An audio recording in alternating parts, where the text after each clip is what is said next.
বলে আমরা ঈসা নবীর উম্মত। এই জন্য আপনাদের বলছি, একটা নবীর নাম বলে যেহেতু নিজেদেরকে পরিচয় দেন,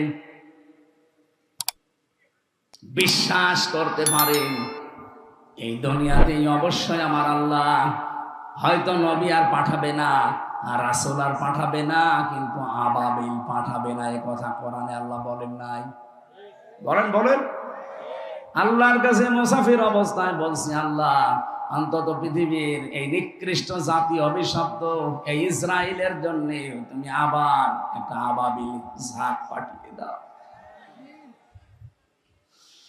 তুমি যেমন রহমান আর রহিম, তুমি তো জাব্বার আর কাহার। শুধু রহমান রহিমই দেখাবে না, একটু জাব্বার আর কাহারটা দেখাও। এই পৃথিবীর এই নিকৃষ্ট মানুষগুলোকে তাদের পাপের অপকর্মের শাস্তি আমাদের চোখের সামনে তুমি দাও। বলেন আমি যে কথাটা তুলেছিলাম ওইটা বলছে এবার। আজ আমরা যদি এই শিক্ষাটা নিতে পারতাম, নেতানিয়াহুর আজকের এই স্ট্যাটাসটাও দেওয়ার সাহস পেত না। ও নিজেই বলছে, মনে করলাম যে আমি আজ বাইতুল মুকাদ্দাস, মসজিদে আকসা এটা ধ্বংস করে ফেলার পর তামাম দুনিয়ার মুসলমানেরা মৌমাছির ঝাঁকের মতো একেবারে আমাদের উপরে ঝাঁপিয়ে পড়বে, কিন্তু দেখলাম না, সব নীরব। হে নবী, আপনার হৃদয়টা আমি আল্লাহ নরম করে দিয়েছি, কমল বানিয়ে দিয়েছি। যদি কঠোর হৃদয়ের মানুষ আপনি হতেন, তাহলে আপনার চারপাশে মানুষজন থাকতো না, সব বিদায় নিত। যেহেতু আপনাকে আল্লাহ নরম দিল বানিয়ে দিয়েছেন, সুতরাং মানুষের সাথে নরম ব্যবহার করবেন। সে একটা গুণ আপনাদের মাওলানা আজিজুর রহমান পেয়েছেন। আল্লাহ রাব্বুল আলামিন ওই রকম গুণ যেন আমাদেরকেও দান করে। আমি কি ওনার সম্পর্কে বেশি বললাম? বলেন এই গুণটা ওনার ভেতরে নেই? কথা বলার সময় হিসাব করে কথা বলে যে আমার কথায় আবার কেউ দুঃখ পাবে না তো। আর আমরা কাজ করার সময় হিসাব করি না যে কাজে আবার মানুষের কষ্ট হবে না তো। সুতরাং আল্লাহ নবীর কাছ থেকে, আলেমদের কাছ থেকে গুণ আমাদের অর্জন করার তৌফিক দেন। বলেন আমিন।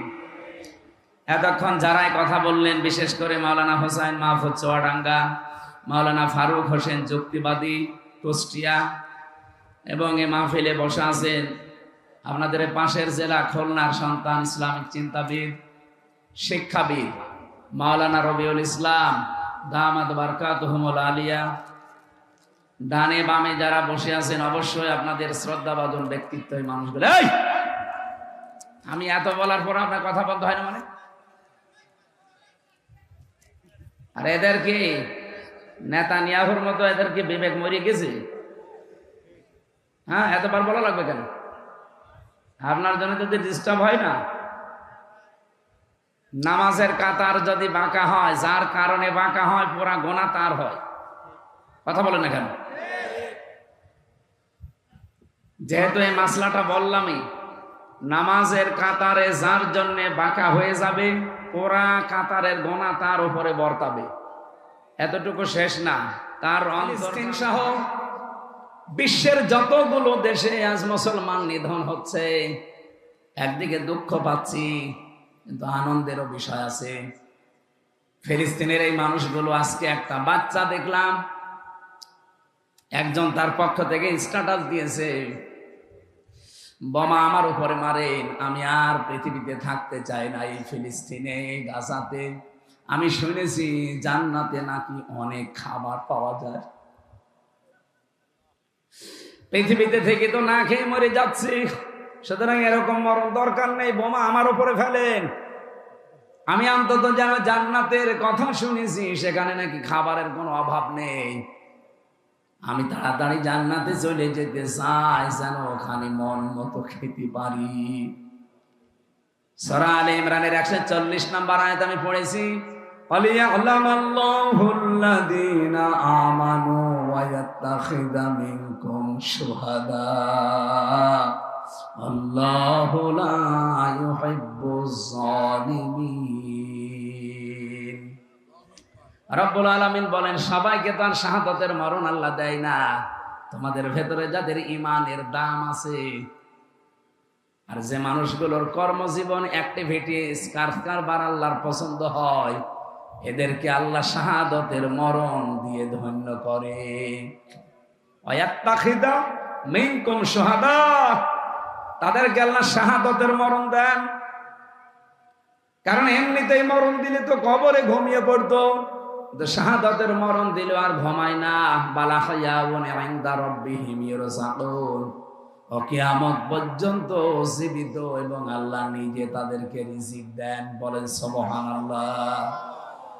এই জন্য ফিলিস্তিন সহ বিশ্বের যে মুসলমানগুলো আজ মায়ের খাচ্ছে, শহীদ হচ্ছে, একদিকে তাদের জন্য ভালো হচ্ছে, আর একদিকে আমরা যদি অশোকে মরে যেতাম, পানিতে ডুবে মরে যেতাম, তাহলে একটা আফসোস থাকতো না। এমন নাপাক মানুষদের হাতে আল্লাহ আমাদের মরণ দিয়ে দিচ্ছে আমাদের নিজেদের কারণে, আর ওই কারণটার নাম হচ্ছে ঐক্য। কি কথা বলেন না কেন? আমার কথা বোঝার মতো যোগ্যতা আপনার থাকা লাগবে। আমি গতাগণের কথা বলছি না। রুকু করো সবাই মিলে মার রাকিঈন। আপনি লক্ষ্য করেছেন মার পরে রাকিঈন দিয়েছেন, এর আগে আলিফ লাম আছে। কোরআনের প্রতিটি শব্দ গবেষণামূলক, চিন্তা ভাবনা করে আপনাকে পড়া লাগবে। আল্লাহ বলেন রুকুকারীদের সাথে রুকু করো, তার মানে জামাতবদ্ধ হয়ে নামাজ পড়ো, একটা অর্থ। দ্বিতীয় অর্থ কি? দ্বিতীয় অর্থ হচ্ছে সত্যি যদি মানুষ আর জামাতবদ্ধ হয়ে যে শিক্ষাটা প্রতিদিন 5 বার করে নেয়, কাতার থেকে যেভাবে শিক্ষা নেয়, এটা জেনে 257টা রাষ্ট্র দুনিয়ায় যত মুসলমান আমরা আছি, আমরা একেবারে কম না। তামাম দুনিয়াতে সবচাইতে বেশি মানুষ বাস করে খ্রিস্টান ধর্মে, তারপরেই হচ্ছে ইসলাম ধর্মে। জোরে বলেন সুবহানাল্লাহ। এই 210 কোটি মুসলমান আমরা সত্যি যদি ঐক্যবদ্ধ হওয়া কাতারের এই শিক্ষা নিতে পারতাম নামাজ থেকে, ফিলিস্তিনের এই আর্তনাদ গতকালকে 3টায় বন্ধ হয়ে যেত। আর্তনাদ করা লাগতো 80 লাখ মাত্র ইহুদি, পৃথিবীর নিকৃষ্ট জাতি, অভিশপ্ত জাতি, গায়রিল মাগদুবি আলাইহিম। প্রতিদিন যাদের বিরুদ্ধে আমরা কমপক্ষে 17 বার করে বরদোয়া দেই। কয়বার? কোন নামাজ যদি কেউ নাও পড়ে, ফরজ নামাজ যদি পড়ে, তারপরও ফরজ নামাজের রাকাত সংখ্যা কয়টা বলেন না কেন? 17 বার অন্তত আপনাকে বলাই লাগে গায়রিল মাগদুবি আলাইহিম, বলা লাগে না? এটা কি? এটা বরদোয়া। আল্লাহ গজব নাযিল করো অভিশপ্ত এই ইহুদিদের উপরে। প্রতিদিন আমরা তামাম দুনিয়ার 210 কোটি মুসলমান একই বরদোয়া দিচ্ছে। শুধু বরদোয়ার সাথে সাথে যদি একটু ঐক্যবদ্ধ হতে পারতাম। আজকে স্ট্যাটাস দিয়েছে নেতানিয়াহু, এই শয়তান, এই কোলাঙ্গার, যে আমরা যখন বাইতুল মুকাদ্দাসে হাত দিলাম, ফিলিস্তিনের মুসলমানদের দ্বিতীয় কিবলা বলা হয়। নবীজি যেখানে 17 মাস নামাজ পড়েছিলেন মুখ করে, কতদিন? মুসলমানদের দ্বিতীয় কিবলা যেটা, এইটা যখন আমি ভেঙে ফেলছিলাম, আমার তো মনে হচ্ছিল তামাম দুনিয়ার 210 কোটি মুসলমান, 57টা মুসলিম রাষ্ট্র, সবাই না জানি এক বাক্যে একযোগে লং মার্চ করে একেবারে ফিলিস্তিনের দিকে, ইসরায়েলের দিকে আবার সবাই তেড়ে আসে কিনা। যদি আসতো তাহলে আমার 80 কোটি ইহুদি এত পায়ের সাথে পিষিয়ে মেরে ফেলতো। কিন্তু দেখলাম না। আমি মসজিদ ভেঙ্গে গড়িয়ে দিলাম, পুরা গাজা পৃথিবী থেকে নিশ্চিহ্ন করে দিয়েছি, খণ্ড খণ্ড করে দিয়েছি, আমি দখলও করে নিয়েছি। এই কথাগুলো লিখেছে। গাজাকে, ফিলিস্তিনকে আমরা খণ্ড খণ্ড করে দখল করে নিয়েছি। ফিলিস্তিনে যে ঘটনা ঘটে গেল গতকাল, তামাম পৃথিবীর 210 কোটি মুসলমান হতবাক, নির্বাক হয়ে গেছে যে পৃথিবীর মানচিত্র থেকে গাজা, রাফা, ফিলিস্তিন নামে একটা রাষ্ট্রের অস্তিত্বই শেষ। এখন আর কেউ আপনার কাছে খাবার চাইবে না, কেউ আর ত্রাণ চাইবে না, কেউ আর ঔষধ চাবে না। পৃথিবী থেকে মানুষগুলো তারা যাবার সময় বলে গেছে যে দুনিয়াতে মুসলমান বলে কিছু নেই।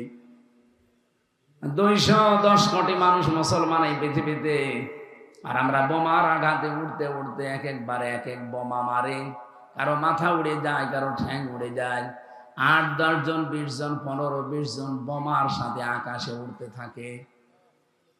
গতকালকে বিকাল 3টা থেকে দৃশ্যগুলো দেখার পরে আমার মনে হচ্ছিল এক একটা বোমার আঘাতে, বম বাস্টিং করার কারণে 18-20 জন, 30 জন, 50 জন উঠতেছে বোমার সাথে। হাত পা মাথা মস্তক ছিন্ন ভিন্ন হয়ে বিভিন্ন জায়গায় এই গাজা রাফায় ছড়িয়ে পড়ছে। এরা আকাশের দিকে বোমের সাথে ওড়ে না, এরা আমার আল্লাহর জান্নাতে উঠতেছে।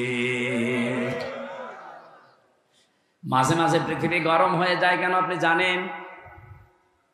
এই যে পৃথিবী মাঝে মাঝে গরম হয়ে যায়, কাফেরদের হাতে মুসলমানদের আল্লাহ জীবন দেওয়ার ব্যবস্থা করে, এমনি না। কাফেররা তো জাহান্নামে যাবে, ওদের যন্ত্রণা আরো যেন বেশি হয়। এই জন্য নিরপরাধ মানুষ হত্যাকারীর তালিকায় তাদের নাম ওঠে। আর এই মানুষগুলো যেহেতু একেবারে অপারগ, নিরপরাধ, এদেরকে এমনি মরণ দিলে হয়তো কবরে যে ঘুমিয়ে পড়তো। শাহাদতের মরণ দিয়ে আল্লাহ ধন্য করে তাদেরকে আল্লাহ কিয়ামত পর্যন্ত রিজিক দেন।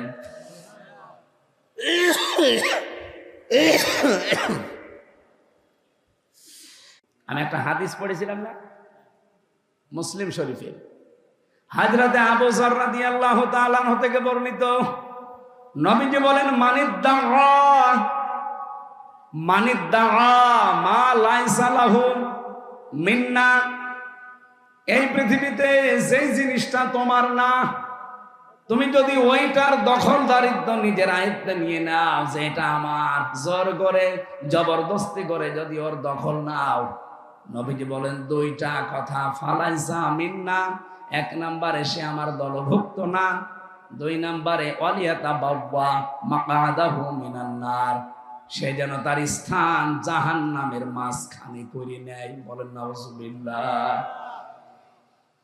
যশোরবাসী হাদিস থেকে কি নিতে পারলেন বলেন তো? আজ বিশ্বে যে মানুষগুলো যেই জিনিসের মালিক না, ওটা যদি কেউ জোর জবরদস্তি করে দখল করে নিজের আয়ত্তে নিয়ে নেয়, সে নবীর উম্মত থেকে বের হয়ে যায়। কি বলেন বলেন? এ বাংলাদেশে আমরা বহু মানুষকে দেখি, যে জিনিস আমার না, জোর জবরদস্তি করে দখল করে বিভিন্ন কায়দায় নিজের আয়ত্তে নিয়ে নেয়।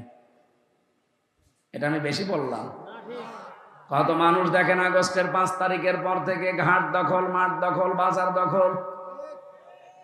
যশোরে হয়তো এগুলো নেই, এই জন্য টের পাচ্ছেন না। আমার কুষ্টিয়ার গড়াই নদীর ঘাট দখল হয়ে গেছে আল্লাহর ওলিদের দ্বারা। অথচ সরকারি জিনিস আপনি দখল করে নিলেন কি করে? কত বাজার দখল করলেন, বাজার তো পৌরসভার, আপনি নিলেন কি করে?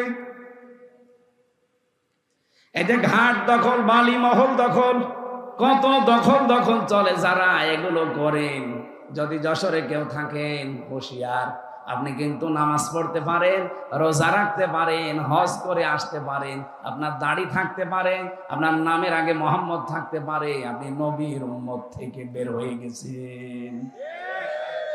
এরকম মানুষ আছেন কারা, যারা অন্যের জিনিস দখল করে নেন? হাত তোলেন তো। আলহামদুলিল্লাহ। যশোরে আমার মনে হয় হাদিস বলা ঠিক হইল না।